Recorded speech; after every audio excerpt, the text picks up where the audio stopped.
From the moment the sun rose over the glass windows of Hawthorne Tech Center, the world already seemed determined to break Elias Moreno. A single dad, a janitor, and a man who moved through life with quiet endurance, Elias walked the polished hallways pushing his cleaning cart while employees brushed past him as if he were invisible. But on one particular day, under the bright morning daylight that flooded the corporate atrium, he would discover that even people who looked down on him could be humbled in ways they never imagined. And the moment the challenge was thrown at him, the moment someone laughed and said, "Translate this and my salary is yours," everything in the room froze. Because they were about to learn who Elias truly was. And what he carried inside him. Right arrow if you believe kindness and second chances matter, please like, comment, share, and subscribe to Kindness.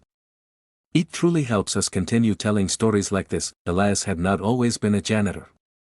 Life had been gentler once, though the days felt distant now. He had once worked at a quiet language institute overseas where he spent long hours in warm daylight-filled classrooms helping students navigate the world of words. He spoke 6 languages because they made him feel connected to people in a way life rarely allowed. But when his wife, Nora, fell sick, everything else stopped mattering.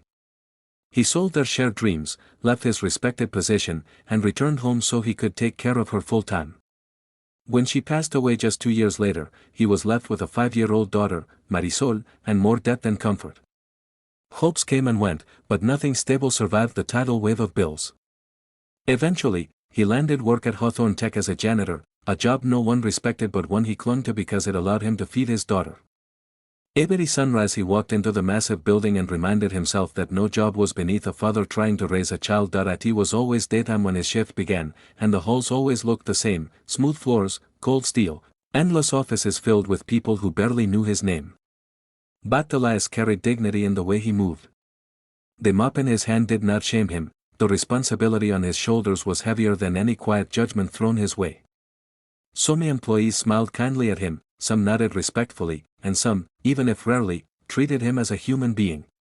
But then there were others who treated him like scenery, furniture, or background noise.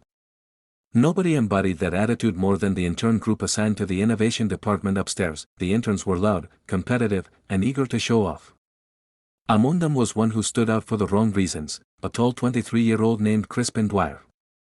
Slick hair, expensive sneakers, and the kind of confidence that had more arrogance than substance, Crispin often tossed paper cups onto the floor instead of into the trash can just to watch Elias pick them up.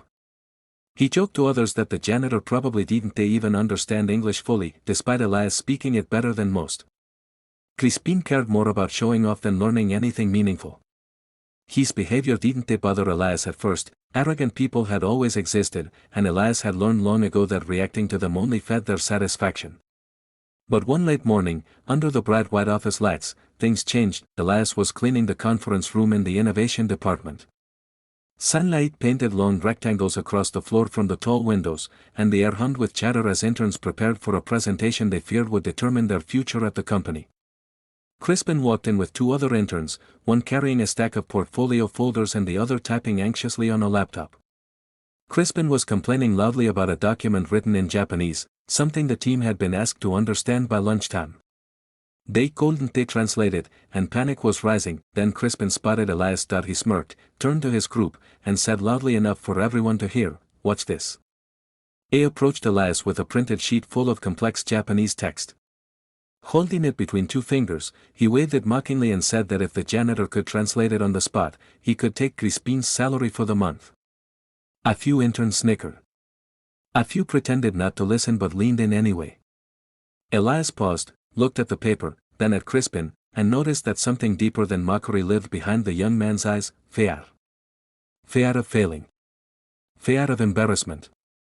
But also the brittle pride of someone terrified of being outshined. Elias took the paper calmly, scanned it for only a moment, and translated every line into clear English. The room fell completely silent. The daylight outside seemed to brighten as if emphasizing the shock on every face. Crispin blinked rapidly, unsure if he had misheard. The others stared wide-eyed, mouths slightly parted. Elias spoke with quiet confidence, delivering the translation with equal measures of accuracy and humility. He ended by gently handing the paper back. Crispin turned red, then pale, then red again. The office felt frozen. The stunned silence lasted longer than anyone expected. That moment should have been the end of it, but it was only the spark. Word spread in the department about the janitor who could translate complex technical documents better than most researchers.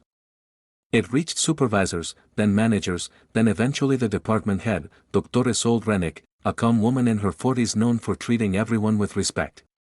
She called Elias into her office, something that made him nervous enough to rehearse explanations in his mind about how he had not meant to disrupt anything.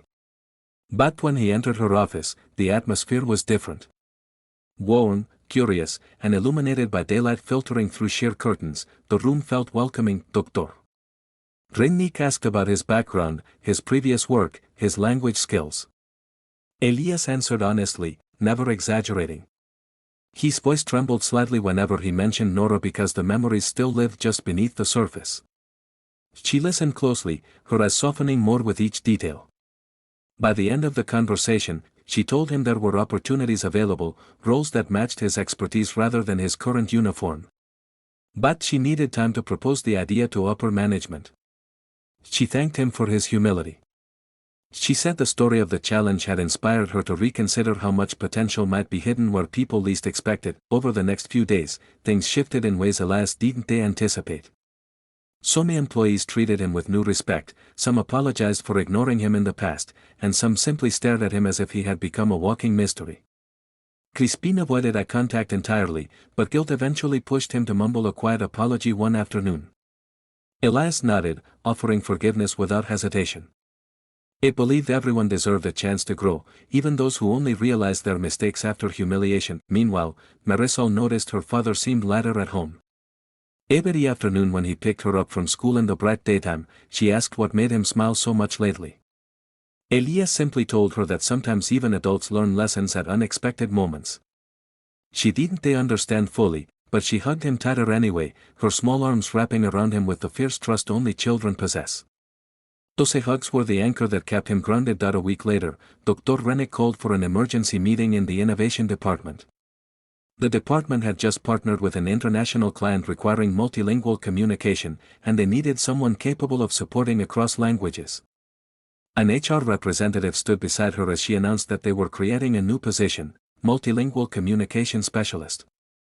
Everyone expected them to bring in an outside hire, but then she called Elias forward. The room erupted with whispers, widened eyes, stunned expressions. Sunlight poured across Elias as he walked to the front, his heart beat loud enough that he could feel it in his throat. The HR representative explained that Elias would be stepping into the new role effective immediately. The room clapped, some with genuine admiration, some in disbelief, some with newfound respect. Crispin clapped too, though his expression carried remorse. Elias met his eyes and offered a small nod, not of superiority, but of encouragement. Crispin swallowed hard and nodded back, learning humility that would shape him long after. Elias received his new badge, his new office, and his new responsibilities all in one day. But what mattered most was not the salary increase, the title, or the admiration, it was the feeling that Nora, somewhere beyond the world he understood, would have been proud. When he told Marisol later that evening, in the gentle daylight glow of their small living room, she cheered and threw her little arms around his neck, telling him he was the smartest dad in the world. He held her close, his eyes watering as relief washed over him in waves. The next morning he walked into Hawthorne Tech not as the invisible janitor people looked past, but as a respected part of the team. Some employees still gossiped, some still whispered, but most smiled warmly, genuinely. As he settled into his new office, surrounded by papers and glowing screens, he felt something he hadn't felt in years: stability. Maybe even hope, but what stayed with him most deeply was not the promotion itself. It was the lesson woven through the entire experience, that a person's value does not diminish because of their job title, their past, or their hardships.